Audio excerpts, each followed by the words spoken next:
Hello and welcome to Back2Hoops. Today's video is going to be looking at planning and delivering a training session. So you've got the knowledge, it's all about imparting it to our players today. Today's video is going to use a lot of ideas and theories that you can find in the Level Up initiative. This is a coaching program for new and aspiring coaches that gives framework resources and seminar tutorials for new coaches. And the idea is they will support you through your coaching development. You can find a link on this PowerPoint and in the video description to their coaching codex, where a lot of this information is put into a lot more detail, as well as a drill manual where it has just loads of different ideas for activities you can do with your teams. Okay, yeah, if you need any information, let them know. So, things to do before you sit down and actually plan the activities you're going to do in your lesson, in your training session today. I think you need to consider the time, the attitude, the focus, and the ability. Okay, these are the 4 things you think of before you think of activities to do. So the time is pretty straightforward. How long is your session going to be, and how frequent are the sessions? So if your session is running for an hour, but it's running 3 times a week, that will look different to if you're running once a month for 2 days solid. Okay. So consider what the time of your sessions is. Then what the attitude of your players are. Okay, where are they on the competitive to casual spectrum? If your players are much more competitive and developmental focused, then your session needs to be tailored to that. If your players are looking to just play more casually and more for fun, then your session needs to be there as well. Okay, you don't want to be matching your training sessions to a different demographic. Then you need to think about the focus. What is it you want to achieve by the end of the session? Literally, what is it you're going to think about and doing? And then you need to consider the ability of your player base. Where are they currently? Where is a reasonable expectation for them to get to? And you need to think about how you're going to pitch your training session at their level and just slightly beyond their level, so that they're practicing how to push and improve. It's the zone of proximal development. You've got a lot of information about that online. Okay. Time, attitude, focus, and ability. Do all of that thinking before you start to write down your lesson, your teaching objective, your training, whatever it is. Okay. On screen here, we've got 2 adapted session plans, depending on how long your session is going to be. Everything we're going to talk about today is with an attitude of looking to improve, looking to develop a more competitive mindset. Okay. So that's the attitude we're looking at. So these are the plans I would use depending on the time frame. On the left, you've got a shorter session plan, which just runs through for a few hours. And on the right, you've got a full day session that you might duplicate if you're doing a Saturday and a Sunday. Both are effective, depending on the time you've given. I've used both personally in the past. I used the one on the left when I used to coach Nottingham. And on the right, I use it when coaching Raptors and Team UK. Okay, so it's the same idea, just how long the session is. Some quick points on this. You need to arrive first as a coach. You set the standard. You can't afford to let. You need to be there, pitch set up, equipment set up before the established start time of your session. Right. By all means, ask players to step in to help out. But if your session says start at 10, you need to actually be starting your session at 10, not arriving at 10 and setting up. Okay. If that means you need to set the session as a later start time, that's fine. Be on time, be ready. If you're not 5 minutes early, you are late. Okay. Then you can share your objective, warm up, do your activities, whatever we're going to go into a sec. Okay, so arrive early, set up, be punctual, set the standard for your team to match. Okay. So your objective. Okay, what is it you are trying to achieve in the session? Right. Important there is a difference between objective and activity. Your objective is the thing you're trying to learn, the thing you're trying to do. The activity is the drill, it's the how you're going to do it. So they are different. You need to have your objective clear in your mind what it is you want to be doing by the end. Your objective needs to be clear, it needs to be concise, and it needs to be easy for all to understand.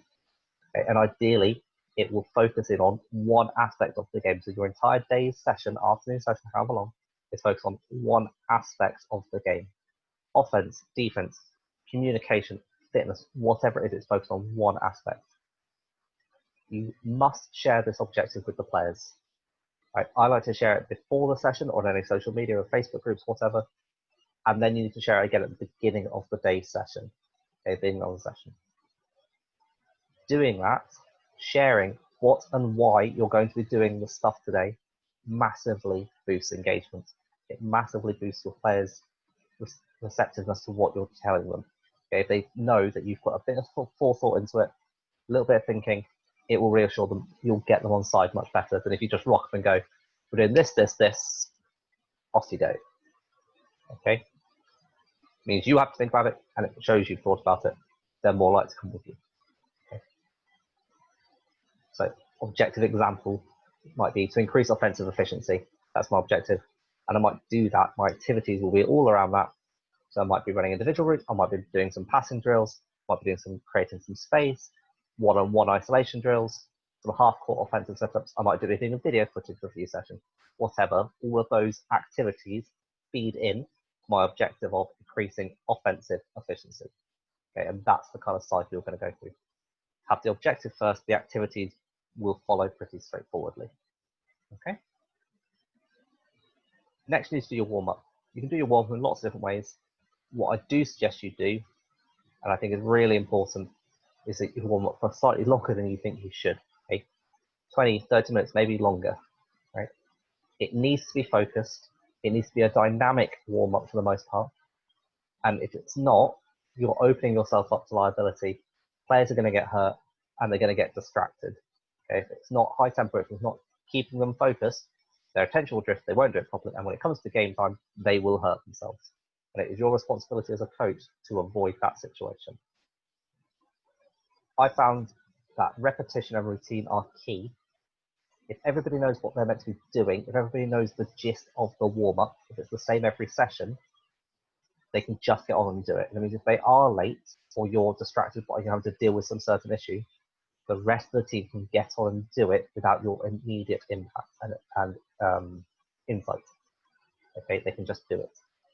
It also means if you have any messages you need to share with the team, they're more able to mentally focus on them because they're not worried about what the next thing in their warm-up is, waiting for those instructions. They already know that. Okay, so it's about helping your mental load. Another thing that's really good for warm-ups, especially, I would definitely recommend for teams when they're going to tournaments, are speakers. Bluetooth speakers, some music, adds a bit of tempo, lightens it up a little bit, gets everybody in a bit of better frame of mind and ready. They're not too expensive. You can find them on Amazon really quite cheaply, and most people have a phone capable of connecting. Okay, but please make sure you warm up properly. Please make sure you as a coach know what a good warm-up in terms of stretching, dynamics, whatever, looks like. So if you see someone not doing it right, you can correct them rather than the risk of them doing it incorrectly and hurting themselves later. What we like to do in terms of Raptors, in terms of warming up, is we split into small groups, basically set lines, doesn't really matter who they are, but they're balanced, so they're chasers and beaters mixed. And we have a series of activities that the team will set carousel around. Okay, so they'll do each activity for a small amount of time and move around them. The reason they're in small groups is if you've got less people in your group, then there are less people stood out waiting for their turn. Okay, more people are active, they're having to do something, they'll get the heart beating, it'll actually warm you up rather than standing there waiting for the 4 people in the queue ahead of you to get going. Some examples might be 3v2, chasers and beaters, might be 4v2, which is a bit harder and a bit different, which is 4 chasers versus 2 beaters, and it's about possession play, some kind of quick passing, some different styles of receiving, and then also your obvious dynamic stretches. Okay, those things kind of get you in the mindset of ready to play. They are focused on Quidditch as opposed to some other sports, so you're actually getting the motions that you use in a game, and you're stretching those out. You're just reminding yourself how to play a bit, and your dynamic stretches obviously help your muscles warm up. Then it's on to your drills, your activities. This is the how for the what that you're trying to do. Okay, and regardless of what your drill is, it should follow this kind of structure. Okay, so it doesn't matter if you're doing defense, offense, whatever, it should follow this structure. You share the focus of the drill. Why are you doing this drill? How will this help me as a player? If people know that, they are able to pin that knowledge on past experience, and it means they're more likely to be able to think about how they can apply it. Okay, it will also just draw them in a bit more. So relating it to a game situation specifically to your team is really helpful if you can do it. If you can't, share it with an idea of a game they may have seen or watched, or just something that they know. Share your main coaching points. Okay, think about, is it high elbow? Is it making sure you're following through with your legs? Whatever. But share 2 or 3 coaching points that you can work with. That you're going to be picking up on as well. That's where your feedback's going to be focused, those coaching points. Then walk through the drill and explain and show what the drill should look like so that they can again see it. Make sure the drill starts off pretty basically and you're just working on the key skills in isolation, and you can build up complexity later, so make sure it's basic to start with no matter how good your team is. Check for understanding by asking for questions and asking questions, not just going, has everybody got that? Because they will just go, yes. If they haven't all got it, that's a lie. Right? Then let the players have a go. Okay? Let them do the drill bit. You stand to the side, watch, impact, see what you can do, see if you can make any quick fixes. And that's an opportunity for players to ask you some questions that they may have. Maybe they were too shy to ask in the big group. So they can ask you one-on-one there. If you're finding yourself being asked the same question lots by different people, that's when you take the time to stop what you're doing as a drill, bring everybody back together and explain that to the group. If you only get the question once, that's fine, you can answer it, so it might be unique to them. But if you're getting the same question, bring everybody together, give them the answers to that question, share that knowledge, okay, so you're all on the same page, right? And it's important to bring them back together, because if you leave them out in their spots, they won't listen, they'll get switch off, they won't be able to hear through the wind, whatever. Together, then feedback. As you've worked on the core skill, whatever it is you're developing, then you add in complexity. So it started off really basic, you're now going to add complexity and difficulty. So it might be you're adding in passive defenders to start with, and then more active defenders. It might be you add in additional players or additional options, whatever logically fits to that activity. That helps get it as close as you can get to eventually to a real game situation. Okay, so it starts off in isolation and builds up to game-like situation. I've got some examples coming up in a sec. When you've done that drill, and I suggest 30 minutes, maybe 40 at a push, is about people's attention span. They're not going to be able to do it for longer than that. You're not going to see, you'll see diminishing returns from it as well.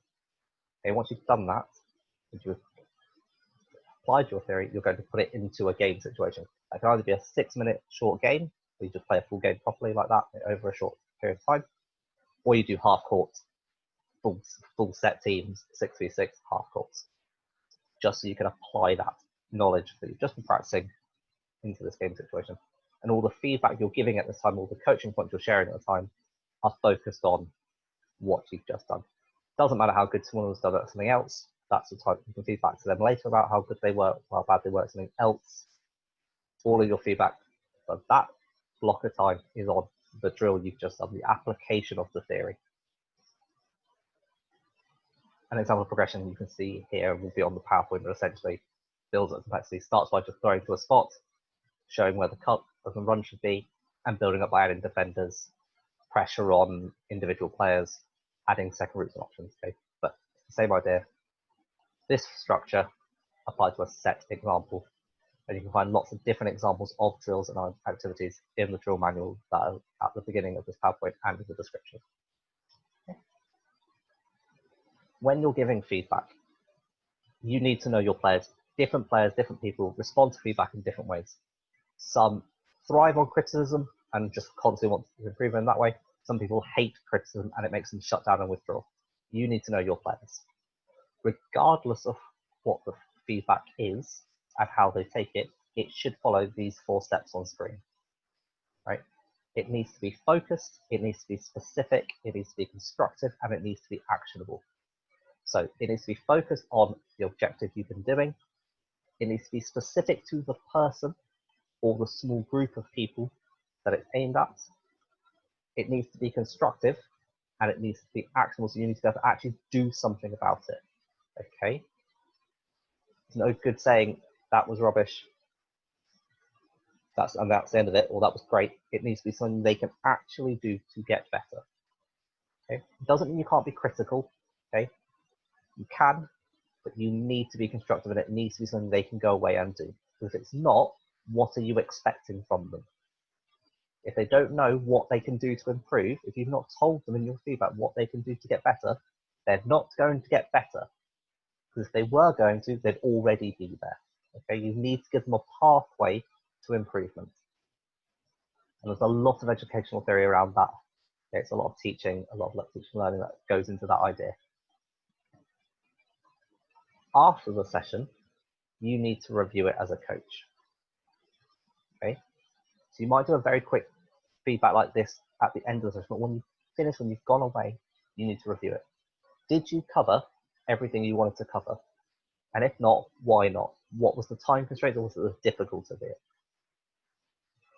If they've done something well, what's the next step for them to do as a team or a group? Okay, how do you increase the complexity, or do you need to add in a new topic?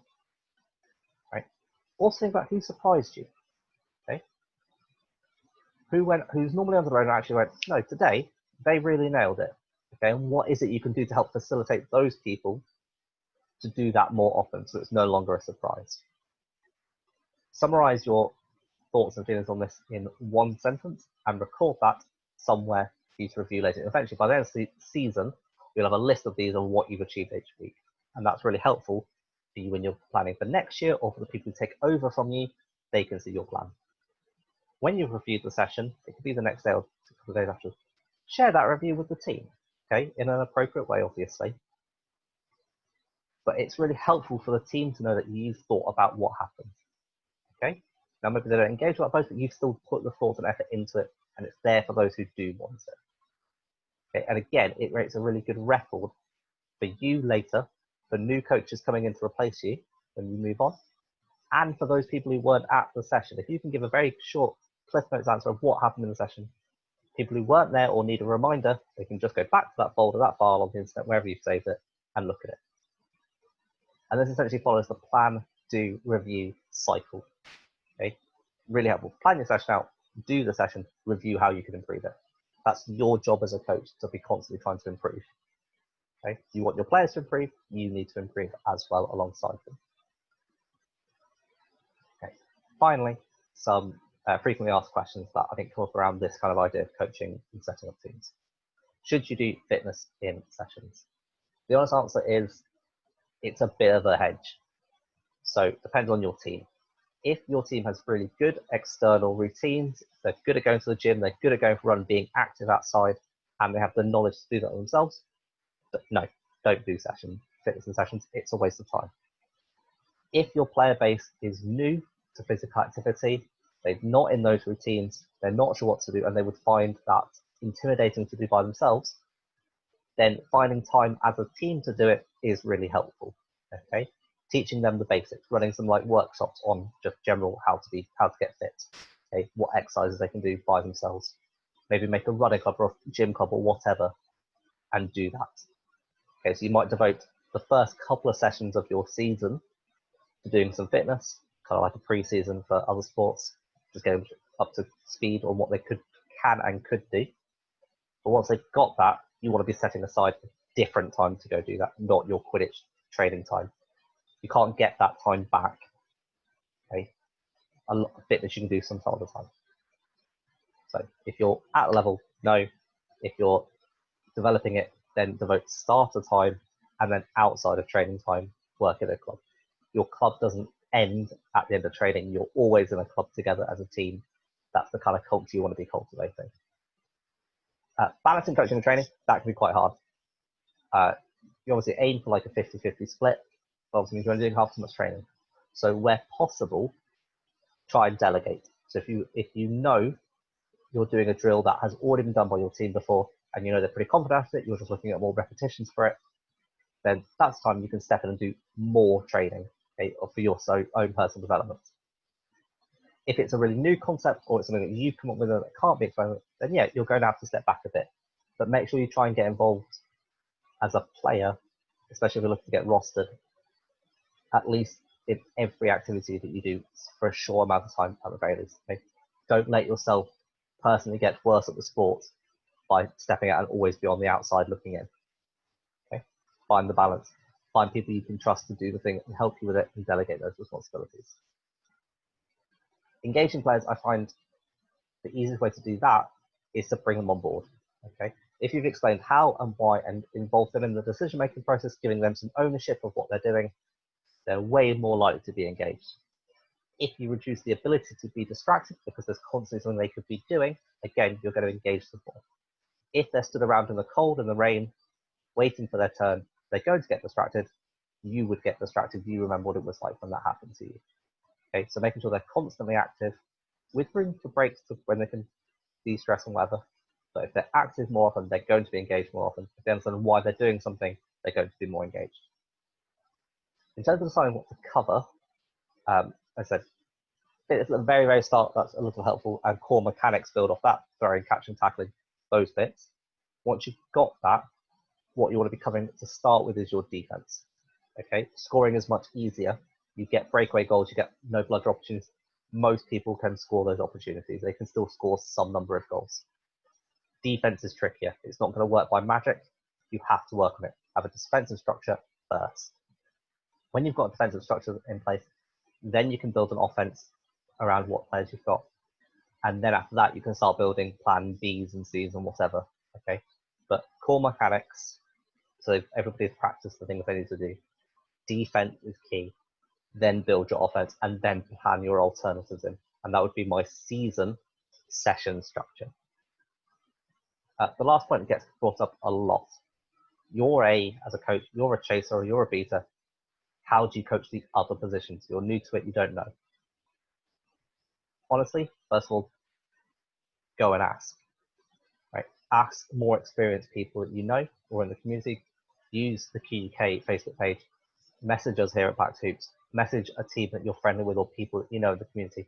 Ask for tips. Everybody's honestly really happy to give help when they're asked. It's that kind of community. It's really nice in that way. Okay, so if you are unsure, go and ask. From there, actually, it's good personal development for you to try and watch what the beaters are doing. Go and watch games and focus in on what the other position is doing. So if you're a beater, focus on the chasers. If you're a chaser, focus footage on what the beater is doing and try and learn the play patterns. That will give you a better starting point. The other thing I think is really important is try to do as much of these things as you can together as a team. So unless your activity, your drill is specifically focused on the mechanics of beating, chasing, seeking, whatever, try and do everything else together. So if it's any kind of team, offensive structure, defensive structure, work it together. So that way everybody is on the same page and they know the spacing, the timings of their players rather than the theory, and then you try and mash it together in a game and it just goes, okay? Doing that, you alleviate the need necessarily to know all of the specifics of the other position because you're building a team effort instead. Okay. Hope that answers those common questions. If you have any more questions you'd like us to answer, please just message us and I'll happily try and get back to you. As I said, a lot of what we've talked about today is covered in the Level Up initiative. Okay, it does provide those frameworks and resources, the seminars, the ideas behind this, and then ways of applying them to your teams. The coaching codex there goes into everything we've talked about today in a way more detail and a lot of other basic Quidditch theory. I thoroughly recommend reading it. You can just click the download link there. It'll take you to Google Drives. And the drill manual as well, that will give you something like 70 different activities you can do with your team, and you just pick one that matches your objective for the session. Okay, so it's free to use. Please use them. They're really helpful. That's when I'll look at how to run a training session. So if you do have any questions, message us at back2hoops@gmail.com or on our Facebook page, Back2Hoops, or even just message one of the members of the team directly. So James JT Donnelly on Facebook, or Jay Holmes, or Dan Morgan, and we can work it out and get back to you that way. Really hope you found this useful. See you all soon. Take care.